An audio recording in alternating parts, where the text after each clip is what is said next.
কোরআনুল কারীমের মধ্যে আছে, মক্কার কাফেরদের এক সর্দার উকবা ইবনে আবি মুঈত, এই নাফরমান একদিন নবীজির সামনে তার মক্কার কুরাইশদের উপস্থিতিতে নবীজি তার ঘরে গেছিলেন, মেহমানদারি দাওয়াত দিছে, তো সবাই হাত ধুইছে খাইতে, নবীজি হাত ধোয় না। উকবা বলতেছে, মুহাম্মদ হাত ধুচ্ছ না কেন? নবী বলে, চাচা আমি হাত ধুইব না, খাবার নেব না যদি আপনি কালেমা না পড়েন।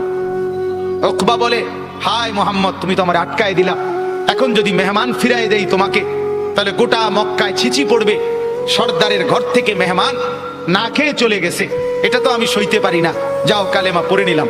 কালেমা পড়ছে, পরে নবীজি খানা খাইছে, নবীজি চলে গেছে। সব কাফের সর্দার এগুলো, উমাইয়া ইবনে খালফ, আস ইবনে ওয়াইল, আবু জাহেল, আবু লাহাব, এই নাফরমানরা এবার উকবা ইবনে আবি মুঈতকে একবারে তাড়ছে ধরছে জাতা দিয়া, এই দোস্ত বন্ধু কামটা করলা কি? কি একসাথে বন্ধুত্ব, একসাথে চলি ফিরি, আজকে এত বছর একসাথে বন খাই, একসাথে বিড়ি খাই, একসাথে গপ মারি, একসাথে মানুষের বেড়িতে দিকে ফিসে ফিসে হাঁটি, আজ এতদিনের সম্পর্ক আমরা সব সিটারি একলগে করি, সব বাটফারি একলগে করি, তুমি কামটা কি করলা? এতগুলো বন্ধুর ইজ্জতের দিকে না তাকাইয়া মুহাম্মদের কালেমা পড়ে ফেললা। দোস্ত মনে তো চাইছিল না, বিপদে তো পড়ছি, তোমরাই দেখছো, কালেমা না পড়লে সে তো চলে যাবে, তাইলে তো আমার বদনাম হবে, মেহমান ফিরে গেছে, সেটা তো আমি চাচ্ছিলাম না। অন কি করতাম কও? যদি বন্ধুত্ব টিকাইতে হয় আমাদের সাথে, তাইলে এখন গিয়া মুহাম্মদের সামনে নিয়ে গিয়া থুতু মারবা আর মুহাম্মদের কালেমা মুহাম্মদকে ফিরাই দিবা। এই জানোয়ার, এই বেঈমান গেছে ঠিকই, গিয়া রাসূলুল্লাহ সাল্লাল্লাহু আলাইহি ওয়াসাল্লামের সামনে থুতু মেরে এরপরে বলছে, মুহাম্মদ তোমার কালেমা তোমাকে ফেরত দিলাম। কোরআনে আল্লাহ সূরা ফুরকানের মধ্যে বলছে, ইয়াউমা ইয়াআদ্দু যালিমু আলা ইয়াদাইহি, নাফরমান অচিরেই তুই কিয়ামতের দিন এই বন্ধুর পাল্লায় পড়ে আমার নাফরমানি করে কারার কারণে এই আঙ্গুল দিয়া, এই দাঁত দিয়া আঙ্গুলে কামড়াইবি, কামড়াইতে কামড়াইতে ছিঁড়ে ফেলবি নাফরমান। আফসোস করে বলবি, ইয়া ওয়াইলাতা লাইতানি লাম আত্তাখিজ ফুলানান খলিলা, হায় মন্দ কপাল, যদি সেই নাফরমানকে বন্ধু না বানাইতাম। আজকের নওজোয়ানের বরবাদির মূল কারণ অসৎ বন্ধু, অসৎ সঙ্গী, অসৎ প্রেম, অসৎ লোভ। সঙ্গী নষ্ট করে দিচ্ছে হাজার হাজার যুবককে, হাজার হাজার মেয়েকে, হাজার হাজার বোনকে অসৎ সঙ্গী চিরতরে অন্ধকারের ভিতরে ঢুকায় দিছে। আল্লাহ তাআলা বলেন, আযাল্লাহুল্লাহ, আমি এক নম্বরে মনের চাহিদা গুনার মধ্যে ডুবে থাকলে পথ ভ্রষ্ট করে দেই। দুই, ওয়া খাতামা আলা সামঈহি ওয়া কলবি, অন্তর এবং দিল, এই অন্তর এবং কান, এই দুইটার মধ্যে মোহর মেরে দেয়, মোহর একবার সিল মেরে দেয়, এই দ্বিতীয় শাস্তি। তৃতীয়, ওয়া জাআলা আলা বাসারিহি গিশাওয়া, চোখের উপরে পর্দা ফেলে দেয়। তাহলে এক, পথ ভুলায় দেয়। দুই, কান এবং অন্তর মোহর মেরে দেয়। তিন, চোখের সামনে পর্দা ফেলে দেয়। এবার বলেন তো বাপ, চোখেও আর দেখে না হক, কানেও আর হকের কথা শুনে না, দিলেও আর হকের কিছু বোঝে না, আর পথও খুঁজে পায় না, এই লোকটার পরিণতি কি? ফামান ইয়াহদিহি মিন বাদিল্লাহ। এবার রব্বুল আলামিন বন্ধুকে বলে, বন্ধু আমি নিজেই যাকে পথ ভুলায় দিলাম, দীর্ঘদিনের গুনাহ নাফরমানি, মনের চাহিদার খেয়াল খুশি মতো চলার কারণে আমি যা কান আর অন্তর মোহর মেরে দিলাম, আমি যার চোখে পর্দা ফেলে দিলাম, বন্ধু এবার বলেন তো আমি আল্লাহকে বাদ দিয়ে তাকে হেদায়েত কে দিবে? আব্দুল কাদের জিলানী, জুনায়েদ বাগদাদি। জুনায়েদ বাগদাদির বাপের ক্ষমতা আছে, কথা বলেন না কেন? হেদায়েত দেয় কে? বলেন না কে? যিনি দিবে নাফরমান, তোকে তো তিনি ধাক্কা দিয়া ফেলে দিছে, তাকে তো তিনি মোহর মেরে দিছে, তাকে তো চোখে পর্দা ফেলে দিছে, এবার হেদায়েত দিবে কে?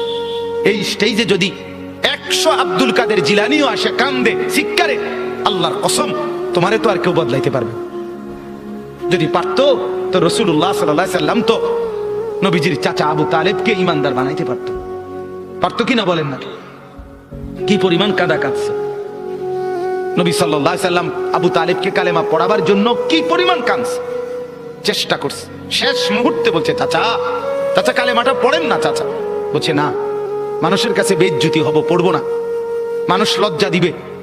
আল্লাহ নবী সাল্লাল্লাহু আলাইহি সাল্লাম বলছে, কানে কানে বলেন, আমি কাউকে শোনাবো না, আমি শুধু হাসরের মাঠে বলবো, মৃত্যু পর্যন্ত চাচা ওয়াদা দিলাম জগৎবাসীকে শোনাবো না আপনি ঈমান আনছিলেন, কানে কানে কন। আবু তালেব বলছে, না, কানে কানেও বলবো না।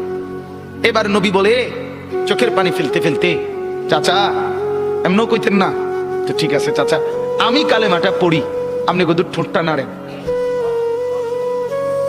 আপনি শুধু ঠোঁটটা নাড়বেন, আমি হাসরের দিন বলবো, মাওলা আমার চাচা কালেমা পড়ছিল এজন্য ঠোঁট নাড়ছে, এর সুযোগ দেন। চাচা বলছে, না না না, আমি ঠোঁটও নাড়বো না। আল্লাহ নবী তখন অঝরে কাঁদতেছিলেন আর চোখের পানি ফেলে বললেন, চাচা আপনি জাহান্নামের আগুনে জ্বলবেন, আমি সইব কেমন? আবু তালেব নাফরমান তখন কি বলছে জানেন? আন্নারু খায়রুম মিনাল আর। মুহাম্মদ, মানুষের কাছে লজ্জা পাওয়ার চাইতে আগুনে জ্বলা অনেক ভালো। বাপ, নিজেদের জিন্দেগিতে একবার ভাইবা দেখেন, আমিও ভাবি আপনিও ভাবেন, এমন আচরণ আমার মধ্যে আছে কি? 3 দিন ধরে যে বাড়িতে মেয়ের বিয়েতে, ছেলের বিয়েতে যে ডেকসেট বাজাইলেন, কারে খুশি করার জন্য? হ্যাঁ, 1 লক্ষ টাকার গেট, এরপরে গায়ে হলুদের এই নগ্ন অনুষ্ঠান কার জন্য করলেন? বেড়া বেড়ি সব, যুবক যুবতী সব একই মাইক্রো প্রাইভেট কারের ভিতরে যাতাযাতি করে বহাইয়া একখান থেকে একখানে নিলেন, কার জন্য? পুরা প্যান্ডেলের ভিতরে একসাথে বেড়া বেড়ি একত্রে খায়, নাচে, গায়, ফুর্তি করে, কার জন্য? শুধু সমাজ, সোসাইটি, পরিবেশ, সোসাইটি মেনটেন করছেন, সমাজ মেনটেন করছেন। ছেলেরা চাইছে, মেয়েরা চাইছে, বাচ্চারা চাইছে, এতে হেতে চাইছে, তো মালিক তিনি কি চাইছিল? ওনার কথা মনে হয় নাই? রাসূল সাল্লাল্লাহু আলাইহি সাল্লাম তার কথা মনে হয় নাই? বলেন, কিয়ামতের দিন নবী সাল্লাল্লাহু আলাইহি ওয়াসাল্লামের কাছে কোরআনে আছে, ফাকাইফা ইদা জিনা মিন কুল্লি উম্মাতিন বিশাহীদ ওয়া জিনা বিকা আলা হাউলাই শাহীদা। নবীকে বলছে আল্লাহ, বন্ধু আপনার উম্মতের প্রত্যেকের আমলনামা আমি আপনার হাতে দেখাবো, আপনার হাতে, আপনার সামনে পেশ করব, আপনি দেখে কথা বলবেন, আমার কাছে সুপারিশ আপনি কইরেন, মানা নাই, কিন্তু আপনি দেখে করবেন। রাসূলুল্লাহ সাল্লাল্লাহু আলাইহি সাল্লাম যদি হাসরের ময়দানে এরকম আমলনামা খুলে উল্টায় আর পৃষ্ঠার পর পৃষ্ঠা দেখে ফজর নাই, জোহর নাই, আসর নাই, মাগরিব নাই, ইশা নাই, শনিবার রবিবার, মদ জুয়া, অবৈধ উপার্জন, গান বাদ্য, নাটক, সিনেমা, জিনা, ব্যভিচার, বেহায়া, বেপর্দা, সব উল্টায়। আল্লাহ নবী সাল্লাল্লাহু আলাইহি সাল্লাম তখন বলবে, উম্মত কি এটা? উম্মত আমার 23 বছরের এত চোখের পানির কথা একবারও মনে হয় নাই? কি আনছো এটা আমারে?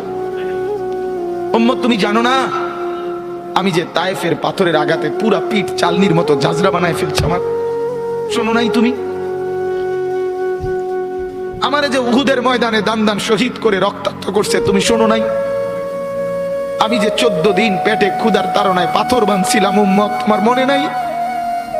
একবারও শোনো নাই আমার ক্ষুধার কষ্ট, আমার পিঠের ব্যথা, আমার দাঁতের ব্যথা, আমার কাঁধে 2টা কড়া ঢুকে গেছে? উম্মত আমার ঘরে 3 মাস আল্লাহর নবীর স্ত্রী আয়েশা বলছে, আল্লাহর কসম উম্মত, নবীর স্ত্রী বলছে 3 মাস 3টা সূর্যাঁদ উঠছে, ডুবছে, রাআইনা হিলালান সুম্মা হিলালান সুম্মা হিলালান, 3 চাঁদ 3 মাসে নবীর 9 জন বিবির কারো ঘরে আম্মা জান আয়েশা বলে 1 ফোঁটা চুলায় আগুন জ্বলে নাই। মা আওকাদাত ফি আবিয়াতে রাসূলিল্লাহ নারুন, নবীর একজন বিবির ঘরেও আগুন জ্বলে নাই। আল্লাহ নবীর স্ত্রী আয়েশা একদিন বলছিল নবীকে পিঠে হাত বুলাইয়া, ইয়া রাসূলুল্লাহ, স্বামী আপনার পিঠ ছিদ্র ছিদ্র কেন? পুরা পিঠ চালনির মতো ছিদ্র ছিদ্র কেন? আপনার কি ছোটবেলায় বসন্ত রোগ হয়েছিল, গোটা হয়েছিল? আল্লাহর নবী চোখের পানি ফেলে বলছে, আয়েশা তুমি জানো না আমার এই পবিত্র দেহে তো কোনোদিন মশাও বসে না, মাছিও বসে না, পোকা বসবে কেমনে? আমার পবিত্র দেহে তো হাঁটলে মেশকের গ্রান বের হয়, আমার পেশাব পায়খানাও তো কোনোদিন জমিনের উপরে 1 সেকেন্ড থাকে না, মাটি ফাঁক করে ভেতরে নিয়ে যায়, সেই আমার গায়ে গোটা হবে কেন? আয়েশা এগুলো আমার তায়েফের পাথরের আঘাতের রক্তের দাগ।